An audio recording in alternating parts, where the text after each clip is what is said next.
Hello, Parsboro Community Radio listeners. Welcome to Exploring the Neighborhood with your hosts, Thor and Debbie, here on CICR 99.1 on your FM dial.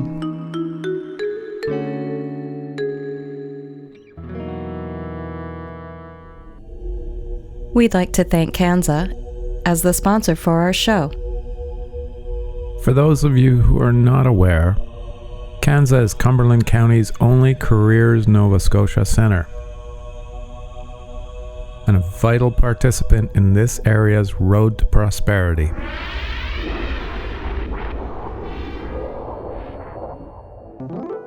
Our goal for Exploring the Neighborhood is to take you on a series of half-hour adventures that include road trips, candid interviews, and commentaries. We'll focus on the area's homegrown businesses, unique landmarks, and emerging talent. We're hoping to shine a well-deserved light on the local endeavors that promote eco-friendliness and self-sufficiency.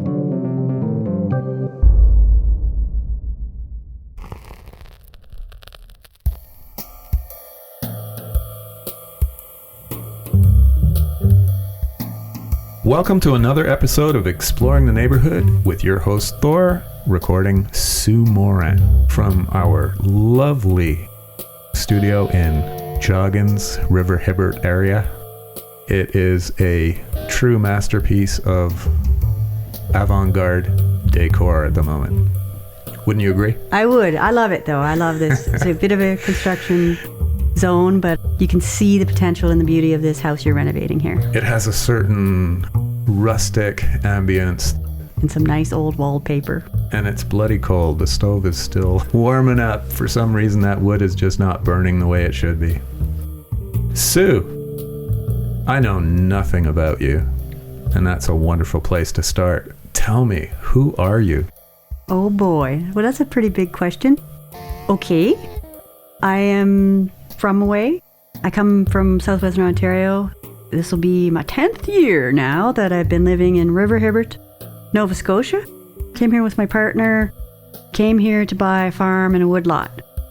Coming from southwestern Ontario, you can imagine they're in scarce supply. Ooh, or if yeah. they are, especially the woodlots.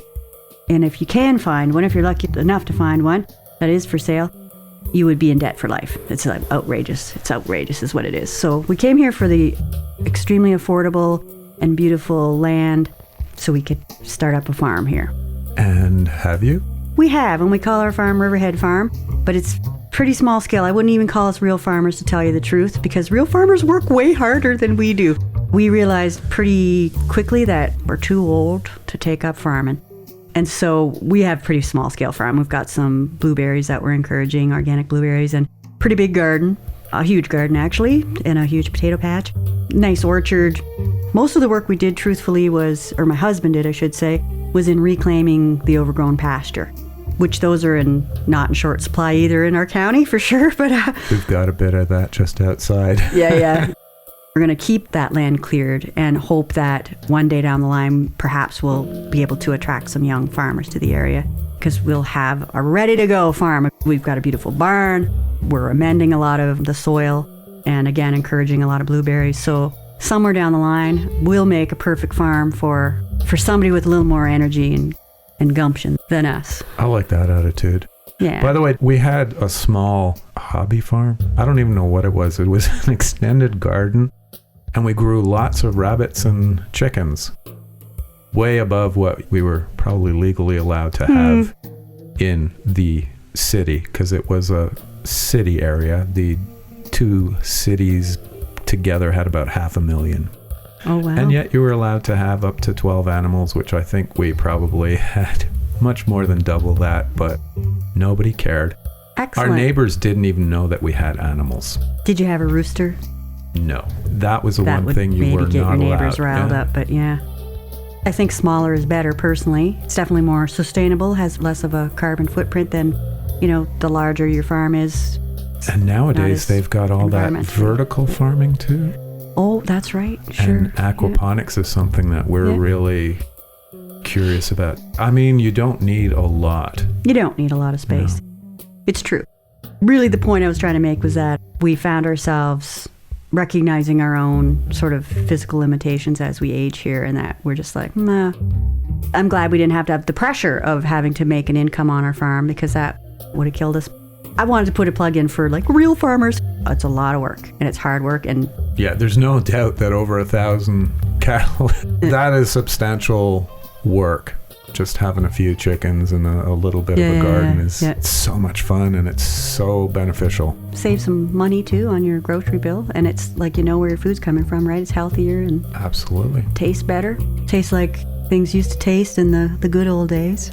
I know it sounds like I'm so old, and I'm not even that old, but I'm thinking about when I grew up. Like, say the meat that you buy in the store now doesn't really taste like anything. It's all bland, like the stuff that you grew up on.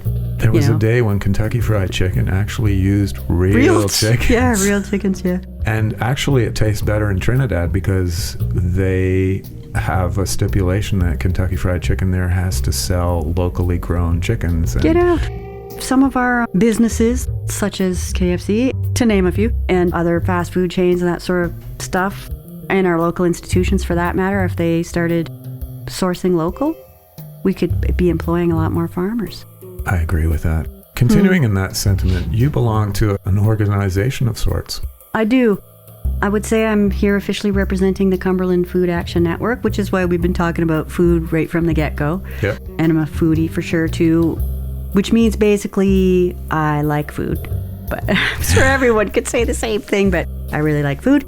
And I am really hyper-conscious, I would say almost, about where my food's coming from. Have a tendency for sure towards supporting local.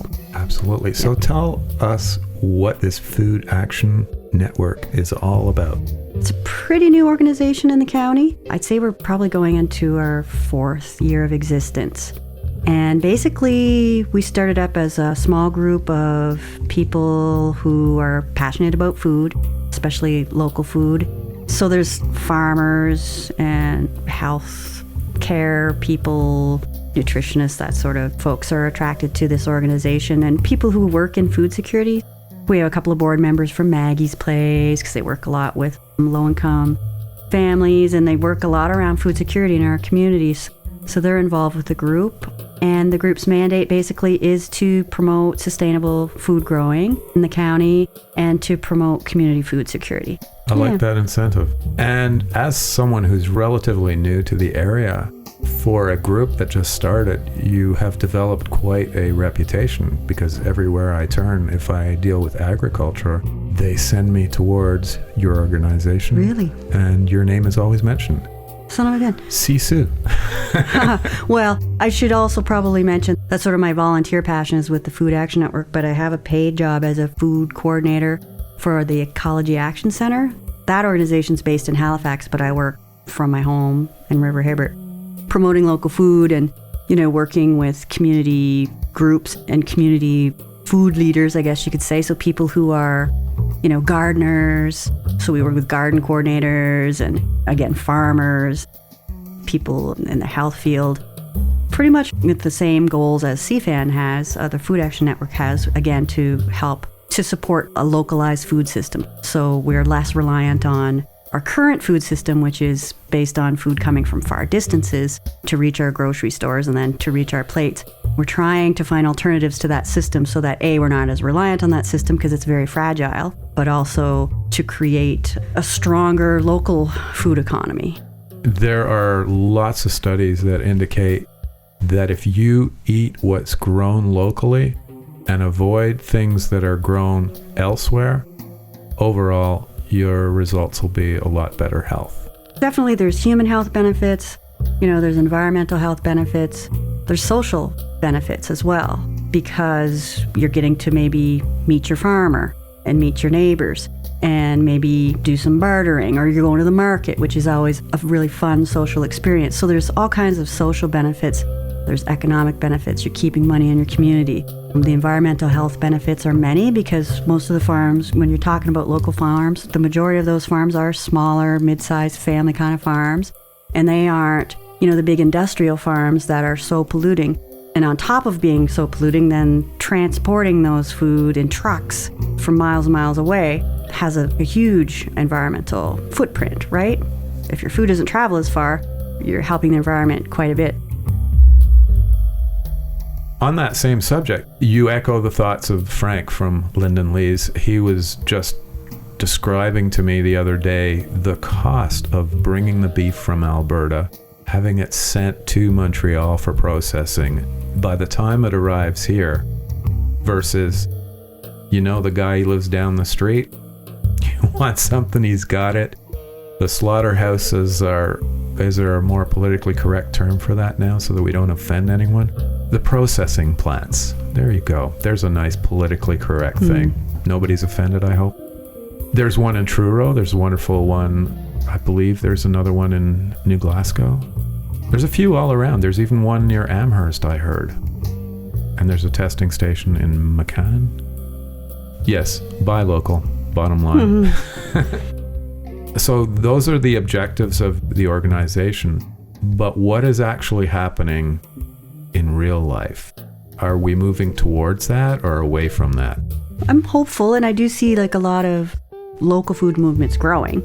We may be a little bit farther behind some areas, like, BC's way ahead, for example. We're getting there. So there's definitely a demand. I personally feel we're not able to meet that right now. We don't really have enough farms. And again, I'm going to stress small and medium-sized sustainable farms on our landscape. Basically, we couldn't feed ourselves. We're far from it right now. There's hope, but there's a lot more that needs to be done. Like, again, we need to work to put some serious energy behind getting more farms here, sustainable farms here, if we are able to ever call ourselves actually food secure. We're pretty food insecure right now, especially because we are so reliant on the food coming from far away. If there was like a big calamity or something, like we are an island after all, supposedly there's only enough food in the grocery store for like 3 days or something. We'd be in a bit of a pickle, like not able to produce our own. But then they have all these restrictive legislations as well, restricting such things as having chickens in Spring Hill. Yeah, hopefully stuff like that will change. I think there will be some challenges coming forward to change some of those bylaws.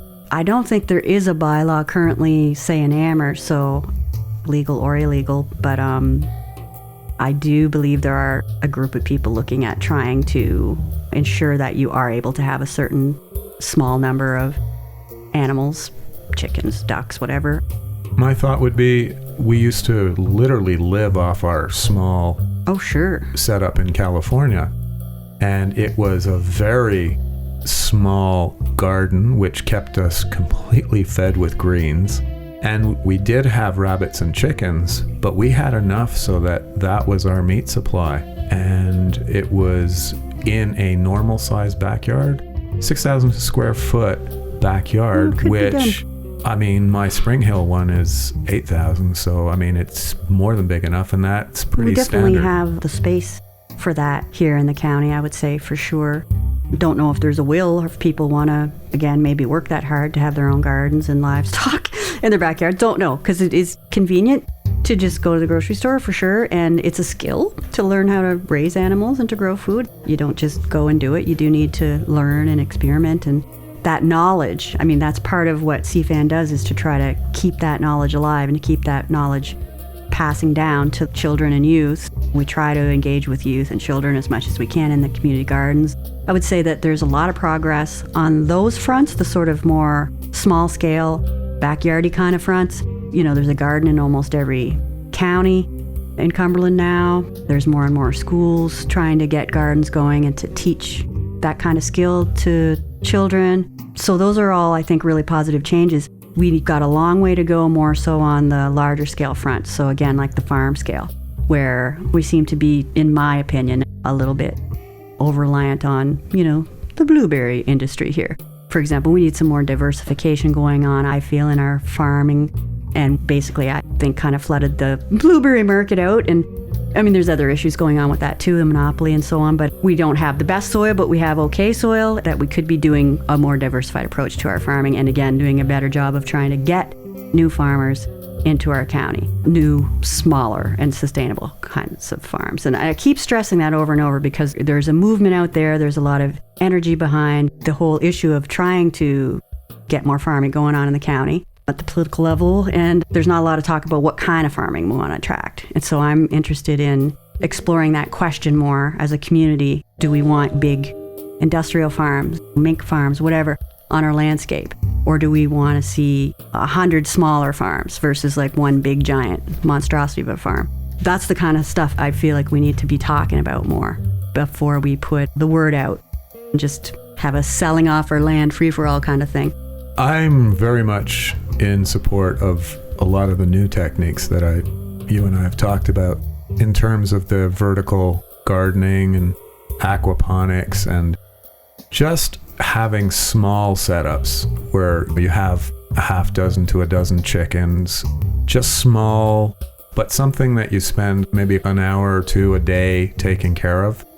Yeah, or get the kids involved with, whatever. Get the kids involved. It's not that hard. Our biggest challenge is, of course, the weather.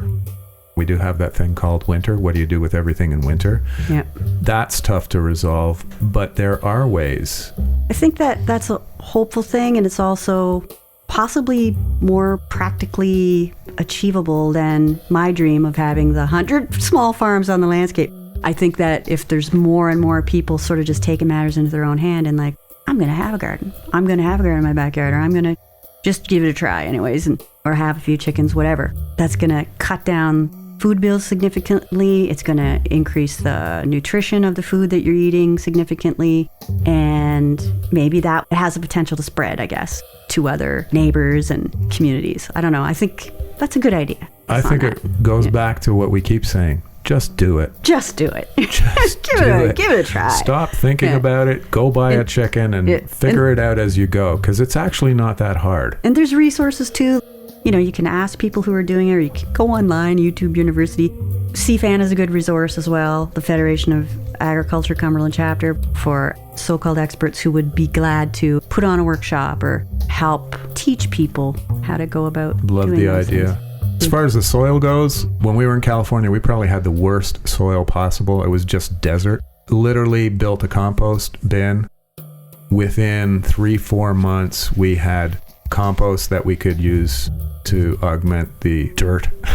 Nice. Yep. And it did not take us long. But you need to have chickens and rabbits to get the manure going. And Well, it does help complete the cycle. Yep. you can't just sure. have a compost. You got to have the chickens to chew up that compost and dig it and play in it and do all kinds of stuff. They do their thing and wait a couple of months, and you will never have soil issues again. Because if we could do it in the desert, this place is it could quite be easy. It could be done. To have a little bit of patience to get your soil built up, I guess. Nothing in farming happens fast. Yeah.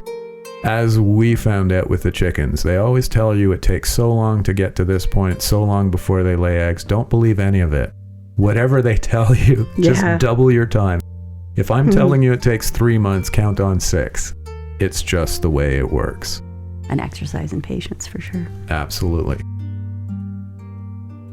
So, Sue, other than farming, you dabble in music too, don't you? Definitely love music, and I play the slide guitar, like lap steel, and a little funny thing called an omnichord, which is a lot of fun. A little bit of piano, but nothing like formally schooled or anything, just hobbyist. And that's why we're going to get you to play the McManglewood. I can't wait to give it a try. For sure. The wonderful instrument that we're developing from Spring Hillbilly Music Company. I wish we could play it right now. I wish we could. We have Maybe it here. you could put I just that didn't bring on an amplifier. a different time. Yes, we will. So you're involved with music. I would like you to spread the word to everyone you know that there will be songwriters workshops happening this year. August 10th, which is the only date confirmed so far. We're going to have it at the Parsboro Hall for all people in the Parsboro region. And then we're still undecided whether it's going to be Spring Hill or Oxford for the second round. And then the final round will happen somewhere in Amherst. And the prizes, I'm going to announce at least the one that I know about. One of the prizes will be a recording at the Groove Factory in Amherst with Davy Lee Good and Company. Cool. Chris Thomas, engineer. And on top of that, Scotia Heritage Productions will be shooting a video. Nice. So the winner will have both. However, there is a criteria. Write a song about Canada, Canada's 150th, Cumberland County, the history of the area, something that has to do with celebrating Canada's 150th.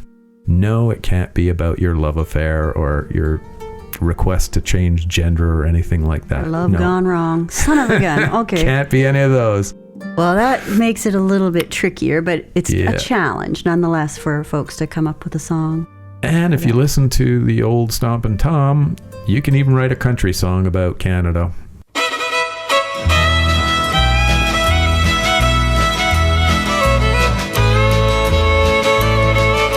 Goodbye, Jim and Jackie. Goodbye, John and May. We hate to see you leaving, bound for the USA. But if you don't believe your country should come before yourself, you can better serve your country by living somewhere else. I know the times are changing, factories closing down, but if you stay and help us, we can turn these things around. But if you don't believe your country should come before yourself, you can better serve your country by living somewhere else. And while our politicians divide our precious land, we speak in French and English, but they still don't understand.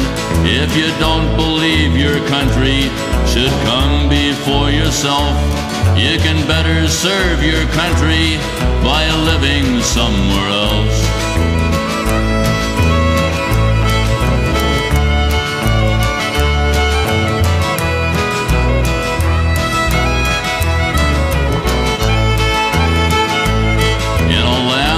Short on heroes, they trade our jobs away, and we don't need no zeros to come and help us save the day. Because he was pretty that's successful. right. He's been everywhere. Oh, he's been everywhere. So you come up with a good Stompin' Tom kind of song and we'll be listening. Right on. Could open yourself up for some political, I don't know, there too with Canada's 150. Like there could be some angry song. We will accept angry Happy songs. patriotism. Oh, it's all, yeah, it's all genders, all styles. You can have an angry song and it may be my personal favorite. I don't guarantee it'll win, Might but not. Yeah. we may do another video for one like that if it's really good. Right on, right on. Never know. Sounds great. Make sure you let me know. Absolutely. And we'll get you playing that McManglewood slide too. I'd love to try. And what are your plans just in the near future? I don't have a lot going on musically, truthfully, although I'm seeing about working up the nerve to play a song at the upcoming Musicians for Local Food benefit that the Cumberland Food Action Network's putting on. It's on May 6th. May 6th. It's coming up Saturday, May 6th, so I gotta practice. There is a bunch of awesome local talent that will be donating their time for the cause. And the cause, I should mention, is the Cost Share CSA Local Food Box Program. It's basically a seasonal weekly food box for low-income families, wherein we fundraise for half the cost and that the family actually pays half the cost. Oh, wow. So it's a subsidized or reduced fee for the weekly fresh vegetable box, and it's all local. So there's a lot of programs out there that supply food boxes for low-income families, but it's always the far away, like the not the best quality food that comes from really far away. This is like the only program that I know of in the county for sure, but in the province, I think even, that is providing this service to low-income families, sourcing local. So it's unique and it's pretty good program. Sounds excellent. So that'll be the fundraiser. There's something like, I think 6 musicians already lined up. We have Barry Patrickin playing, Roy Pettigrew, he's sort of hosting, he's been our host for the last few years for this event. It's our 3rd annual. Susan Robichaud, who's got a fabulous, like very powerful voice. She also does voice lessons in Amherst. There's a young, really cool band called Construction Destruction from Port Greville. They're going to be playing. Definitely folk, right? It's got that feel to They're it. folky. Yep, they're awesome. There's going to be an open mic session, so there's a chance for anybody else to come out and maybe play a song. I have heard there's going to be an accordion player or two showing up for the open mic, and possibly a rap artist, we hope. Oh, and I should also mention Drew Moore, who's a local favorite, famous local musician. He'll also be playing, and I hope I didn't miss anyone. Oh, Eric Frazier, of course. So that's our slate and our lineup of fabulous musicians for the afternoon. It's noon till 3 on Saturday, May 6th at the Christchurch Hall. Well, you had me at Barry Patrickin and Sue Moran, No, not Sue Moore and Susan Robichaux. but you're playing. Oh, I'm not, yeah. Maybe playing one song if I build up the nerve in the open mic, yeah. Well, we're going to have to be there for that. Now the pressure's up. We're showing up. There's going to be lunch too, like a local food lunch.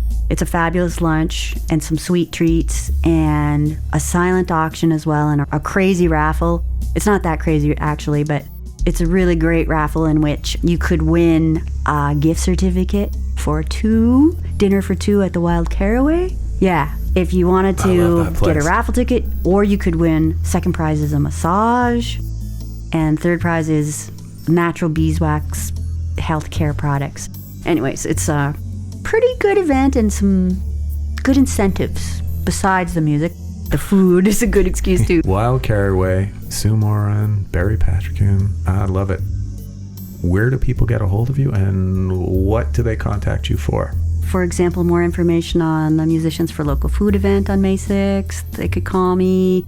Or if they're interested in getting connected to one of the community gardens in the county, learning more about food skills workshops, kind of training, because we run a ton through the year if you want to say get on that list to sign up for workshops. To find out more about the Cost Share CSA program, maybe you want to sign up or you know someone that would like to get on that program, you can call me, 902-397-0022, or they could contact you at the station. You can give them my email or my phone.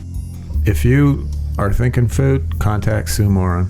Sue, thank you so much for coming. Appreciate it very much for taking time out of your busy schedule. Thanks for having me. Okay, time has run out. If you'd like to contact us, our email is scotiaheritageproductions@gmail.com.